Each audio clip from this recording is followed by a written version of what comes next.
There was a time in my life when I was living for the expectations of everybody else. Superpower during menstruation is that the left side of your brain and the right side of your brain are most similar. You're tired, burned out, stressed, pressed, and depressed, feeling like everyone's taking from you and you're not replenishing into yourself. Well, honeybee, you've come to the right place. This is kind of creepy, but I'm just lighting incense. It's only weird if you make it weird. I recently had a really rough week where I feel that exact same thing. So I did a couple things to really get back into my femininity. Let's put this over here. There are a couple of things that I do to really reconnect to my soft, feminine center and also reconnect to my spirit and to God, because ultimately for me, that's how I find rest. And so this is something super special that I want to share with you guys in case you've never tried it before. So here are 4 ways to boost your feminine energy when you are in a rut.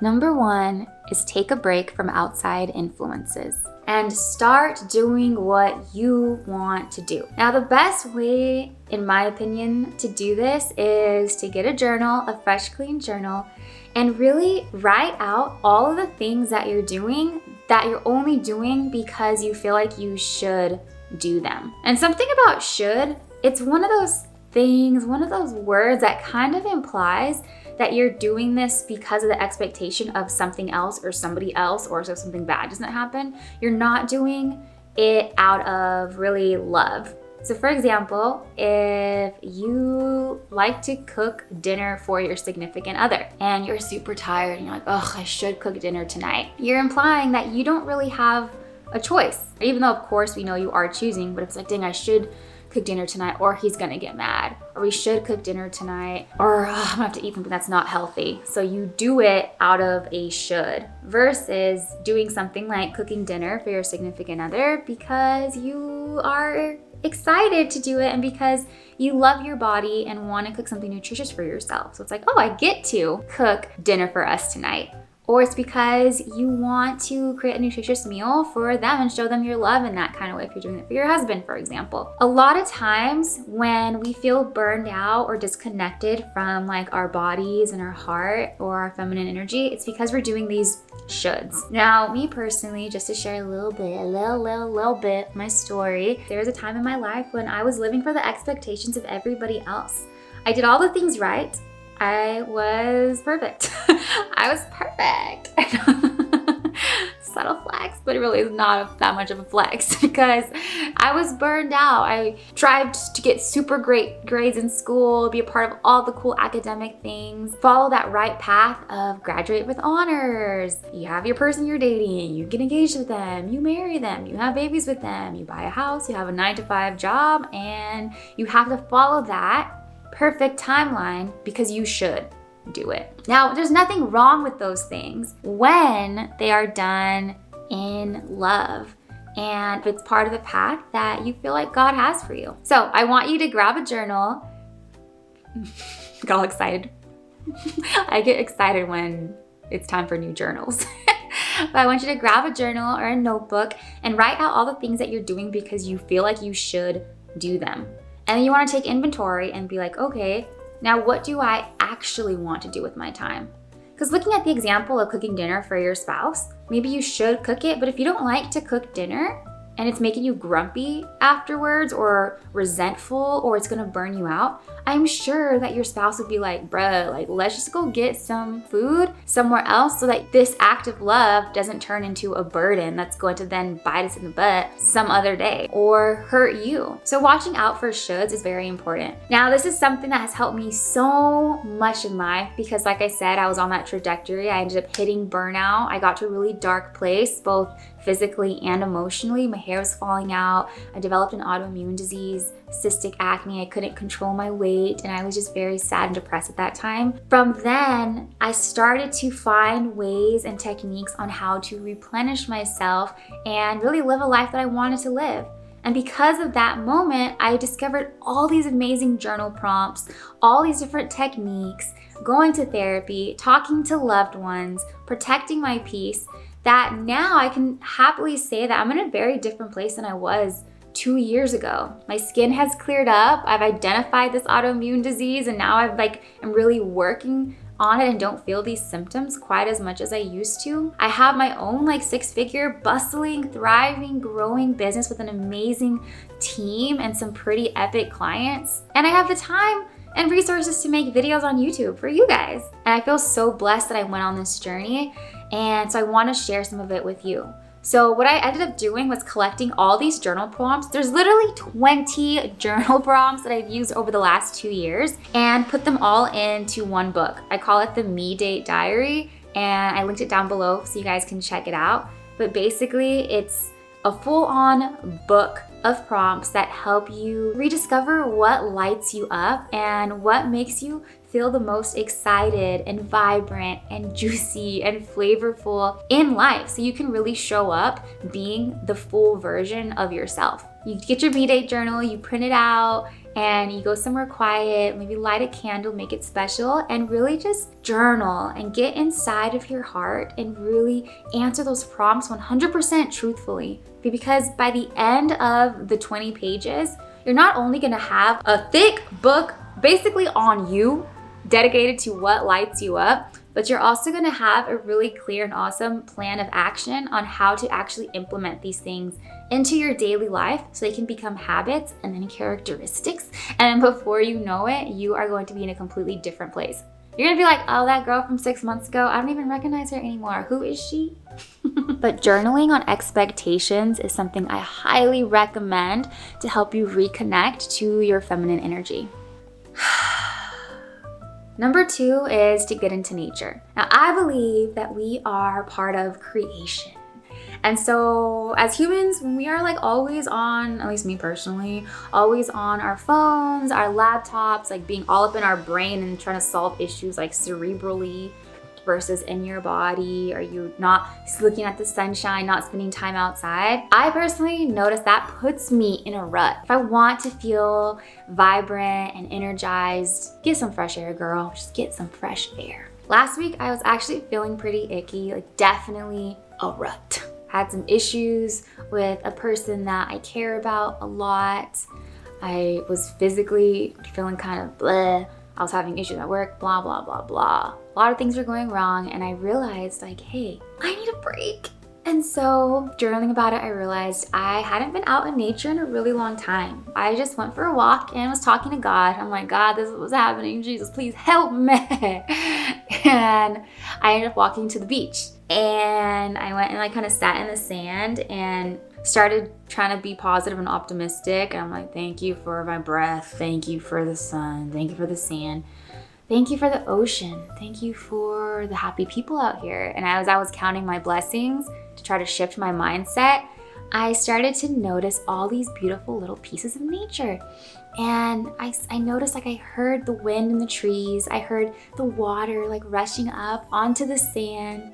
And then I saw these little birds, these little fat birds, and their legs are literally sticks that are 5 times the length of their body, and they jump around in the water, and they have these long beaks, and they peck the water, and they eat whatever's down there. And I was watching them, and I'm like, what? I never noticed these little things before. And before I knew it, even though there's all these issues going on outside of me, I noticed that my breath started to slow down. I became more calm. I was breathing deeper, and I started to feel more at peace. And something about femininity that I believe is that it is very important, and probably for humans in general, but just to really connect to nature. I'm pretty sure there's some healing vibrations and frequencies that God put into plants and stuff. I don't have exact science, but I did see a picture of a blade of grass, and they zoom into the cells are actually in the shape of smiles. So whenever I go for walks, I imagine the plants and the trees and stuff are happy to see me, just like in the movies. And when that happens, it kind of just boosts your energy and kind of pulls you out of the rut. And you realize too, when you look at nature, that your problems may be big and may be terrible, but they aren't as big as they have to be. Like I said in the beginning with the incense and the fire, it's only weird if you make it weird. I was listening to Tony Robbins and he talks all about perception, and perception really is the life. So how your eyes are and what you see and how you perceive it is a life that you end up ultimately living. And so when you're able to get into nature and perceive nature as healing, then you are able to be healed. That's just my 2 cents. Okay guys, number 3 is to see the beauty in your cycle. So I'm talking about menstruation.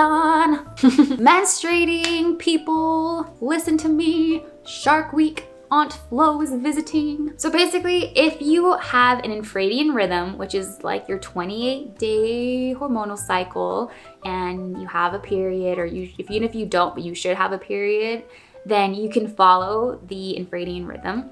But essentially, your period cycle is made up of 4 different parts: your follicular phase, ovulation, luteal phase, and menstruation. And each of these phases, you have like different superpowers during each of them. Like your brain hormones change, your body physically changes, hormones are rushing in and rushing out. And that's honestly why you feel so different through different times of the month.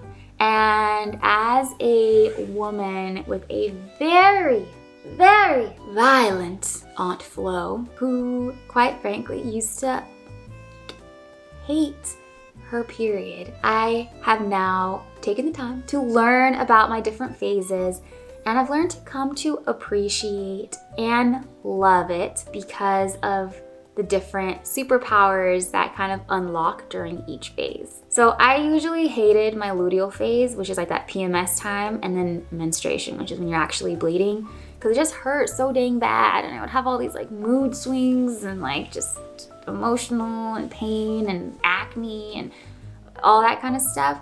But to connect to your femininity is to love and accept every part of you, especially the part that really like biologically makes you a woman. And not all women have a period, and not all women are like fertile and stuff, but if you do have a flow, or if you're supposed to have that flow, because sometimes when you're not healthy or not nourishing your body or depleted, your body stops menstruating and stops the period. But I highly recommend learning about the biology of how it works. And there's some books like WOMANHOOD by Eloisa, or In the Flow or by Eloisa, or Beyond the Pill by Dr. Jolene Bryden. And those really break it down. But the part that I want to focus on for today's video are the part that is the suckiest. Because I mean, ovulation's fun because you're feeling juicy, you're feeling sexy, you're like high energy and ready to be social. But the part that is like the hardest for some women is that PMS time and the actual bleed. So during that time, I may do a full video on all this, but during that time is when your body starts to slow down and you become more sensitive to things because your body's preparing to have a baby and waiting to be fertilized. So as that's happening, your body's biologically preparing, but emotionally you may be more sensitive to things. Say your boyfriend says something to you that hurts your feelings, and normally it doesn't hurt your feelings, but during your PMS time it does. It's because it's like, hey, if I was doing this extremely giving, difficult, depleting thing of creating a baby with my body, can I trust that you will be that solid force to support me and protect me and nurture me and help me? And if he's making cracking jokes on you, that's not cool, especially if you are giving the nutrition from your bones to this growing baby. Okay, but if you're not pregnant, then you end up bleeding. And that's your menstruation. Now, the thing about that's like your superpower during menstruation is that the left side of your brain and the right side of your brain are most similar. So you may be extremely analytical during this time. And the superpower is that this is a good time to really analyze what worked for you the last 4 weeks or in your life, and then what didn't work for you. Now, you don't want to become a crybaby and just like complain about all the things that aren't good in your life, right? But I highly recommend journaling it out and seeing, okay, like what's not working, and ideally what would I like for it to look like, and how can we start to make that happen? So a good example is, say your boss keeps calling you after work hours and giving you work to do. Maybe during your follicular phase, you try to like, okay, I'm gonna power through this and just get this work done. I have extra energy, why not? But then during your luteal phase, your menstrual phase, your boss does the same exact thing and it pisses you the F off and you are about to go crazy. Or it hurts your feelings and you start crying and you feel hopeless and you wanna quit your job. So when you journal about it, you notice and you recognize those feelings and then you think, okay, so I don't like that he always calls me after work hours and gives me work to do. And I don't like that I say yes to it. So what do I need to do? Because I'm allowing someone to cross my boundaries. It's my fault. I take responsibility for it. So one thing you may want to do is like, okay, should I start reading some books and learning about how to set my boundaries?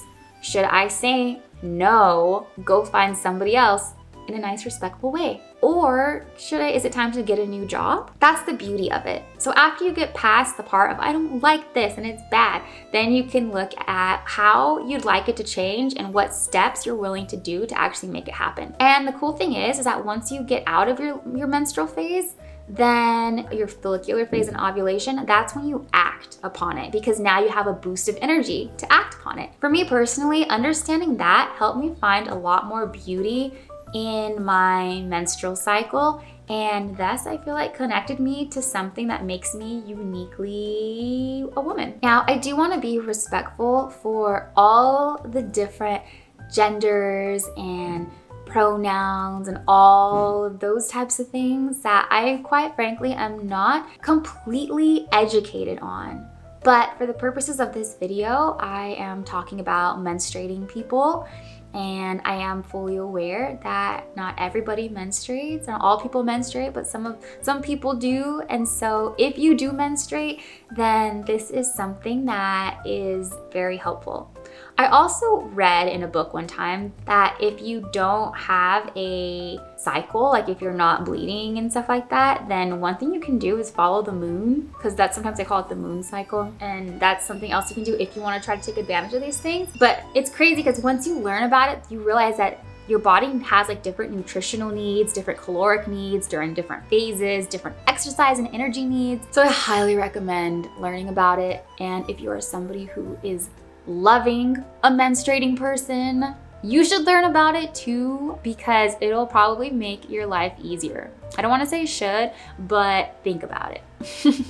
Number 4. The fourth way I like to boost my feminine energy after being in a rut is to change my routine. So sometimes we kind of get bored with our current routines, and I noticed that to get out of a rut, something that helps me is to do something that's exciting or new or fresh. And the cool thing is you can invite a friend or your significant other along to help kind of just like add some little salt, some seasoning to your guys' experience together. So changing my routine could look like trying a different workout class. So maybe instead of going to my weightlifting class, I will try a rock climbing class this week, or something new like acro yoga. Or if your mom is always inviting you to bingo night and you're always like, oh, that's so boring, maybe actually say yes and go this time because you might have fun. So find ways to change your routine, even like trying like new jewelry, like new dangly earrings or different hairstyles, even taking a new way to work one day or driving home in a new direction. Changing your environment and routine is something that's very powerful. And for me, I noticed that helps me get out of a rut. Alrighty guys, so those are the 4 tips that I have. I highly recommend checking out the Me Date Diary. I'm sure it'll enrich your life so much. It's linked in the description box down below. 20 pages of pretty epic journal prompts that have helped change my life and that I still use today. So go grab your copy in the description box down below. And until next time, I will see you guys in the next video.